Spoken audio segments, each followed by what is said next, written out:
suis très content d'inviter Alain Moatti parce qu'il a écrit une phrase notamment que j'aime beaucoup, qui est l'architecture, on n'en a pas besoin, on en a envie. Alors j'aime beaucoup cette phrase parce qu'elle positionne l'architecture comme quelque part quelque chose qui n'est pas dû, quelque chose qui doit être une demande, je dirais une demande et une volonté du commanditaire. Et puis ça positionne l'architecture comme, je dirais finalement, un objet de désir, un objet de plaisir. Ce qui est important, c'est de bien comprendre que l'architecture, c'est aussi une écriture poétique. Nos préoccupations sont multiples à l'agence. On est une agence d'une vingtaine de personnes. Le premier lieu, c'est de faire, comme disait Jean-Luc, non pas avoir un espace fonctionnel dans l'architecture, mais quelque chose qui est lié avant tout au symbolique, et le symbolique d'un lieu.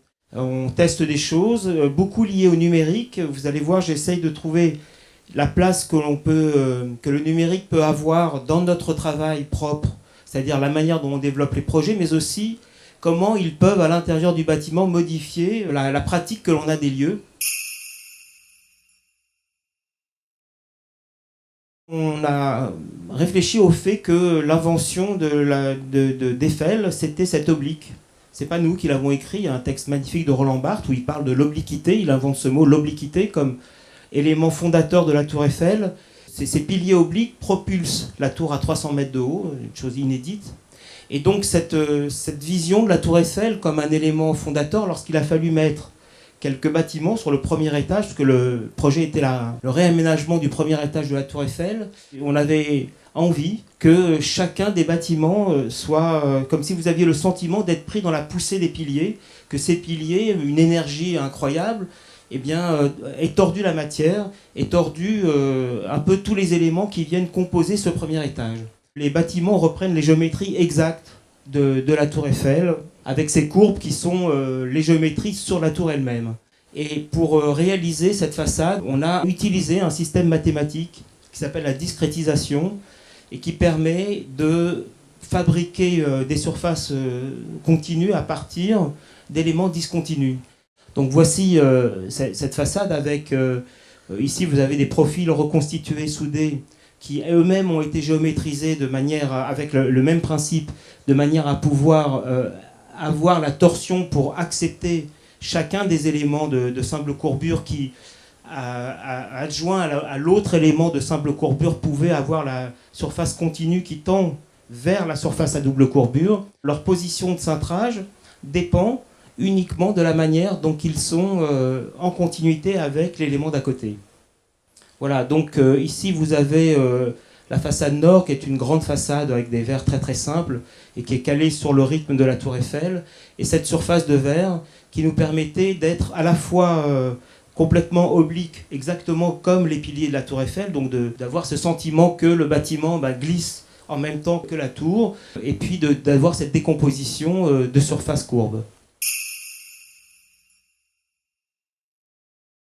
On a voulu développer cette façade sur 3 côtés, de la rue Reine-Élisabeth au square Belzins, à la cour Belzins, sur 420 mètres de long. Et donc on a des éléments de voile, de voilettes, qui viennent, disons, protéger la façade de verre et marquer quelques signes dans les axes d'entrée principaux des bâtiments. De la même manière, au lieu d'avoir des éléments cintrés, on a encore une fois travaillé sur cette décomposition en réalisant chacun des éléments qui sont des surfaces plates et qui s'adjoignent à l'élément suivant de manière à ce que ça recrée une forme assez simple et assez continue avec un énorme travail sur le joint. Et ce qui est très intéressant dans ces systèmes de calage mathématique, c'est qu'en fait, le système nous oblige à faire qu'il n'y ait pas de réglage sur le chantier. Tout est découpé numériquement, et ce qui est très intéressant, c'est qu'il y a beaucoup d'entreprises aujourd'hui qui ont les mêmes outils informatiques que les nôtres, à qui nous donnons directement nos fichiers de modélisation, et qui sont la base de leur plan d'exécution. Donc les plans d'exécution se font totalement en 3D, et on peut associer à des machines 5 axes, découper chacun des éléments. Avec ces systèmes numériques, eh bien, une forme non répétitive, c'est le même coût qu'une forme répétitive parce que c'est du temps machine et c'est pas du temps humain. Donc nous sommes en train d'utiliser exactement le même système sur ce projet qui est le ministère de la Culture du Bahreïn, qui est un bâtiment qui est une sorte d'avancée sur l'eau. Voici le projet. Donc c'est de la même manière, nous sommes en train de décomposer chacun des éléments structurellement avec ces systèmes extrêmement simples. C'est ductal, hein, c'est un bâtiment ductal, et qui permet de régler vraiment des surfaces assez complexes et de pouvoir les préfabriquer et les envoyer là au Bahreïn. On a une grosse pratique de musée à l'agence, on a réalisé à peu près 7 musées.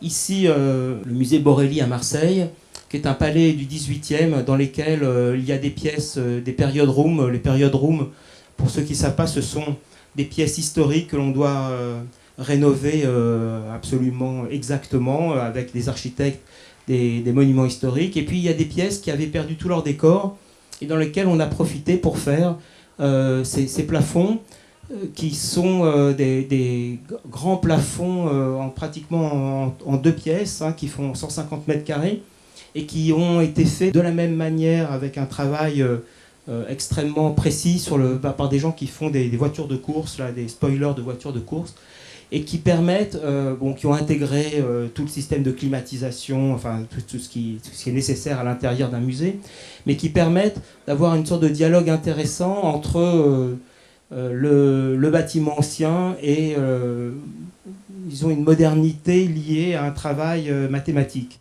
Voilà, ça nous permet de générer ces formes, comme vous pouvez voir, qui n'ont pas de joint, hein, ce sont des pièces extrêmement grandes, et puis aussi des objets d'exposition de la même manière où on peut lier à la fois une architecture traditionnelle parce que cette architecture 18e qui est basée sur l'axialité, la centralité, la symétrie, on l'a réutilisée dans ses formes très contemporaines et liées à une toute autre préoccupation.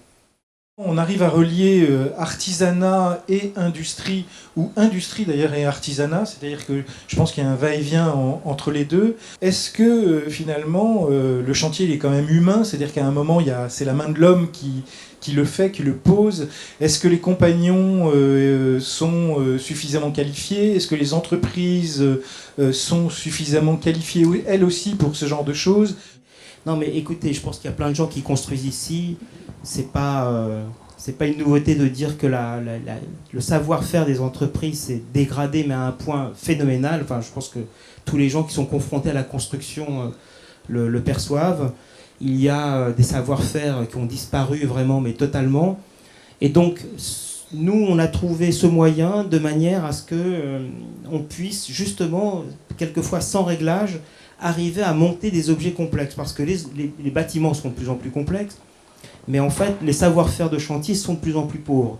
Par contre, les plafonds que vous voyez du Palais Borelli sont faits totalement à la main, d'une manière artisanale, avec un dessin mathématique. Mais bon, donc quelquefois, il faut trouver les artisans qui ont ces savoir-faire particuliers et les amener, mais ce sont des gens qui ne sont pas du bâtiment. Et quelquefois, dans le monde du bâtiment, des marchés publics, des appels d'offres, enfin, qu'on connaît tous, dans lesquels on ne choisit pas l'entreprise, eh bien, il faut mieux être armé avant pour se prémunir dans les études de la complexité du chantier et de son incertitude. Est-ce que des fois l'outil 3D prend pas un petit peu le dessus la maîtrise de l'outil engendre pas parfois un non-contrôle du processus de création? Avec la main, on a plus de contrôle. L'outil numérique n'est pas un crayon magique. Si on a envie de raconter des choses précises, on peut s'approcher au plus près. Donc c'est pas un outil de l'éloignement de la sensibilité, au contraire. Et c'est pas un outil d'éloignement, c'est pour ça que je vous parlais des entreprises, c'est un outil de rapprochement avec eux. Parce qu'on peut leur transmettre exactement le juste objet de la pensée.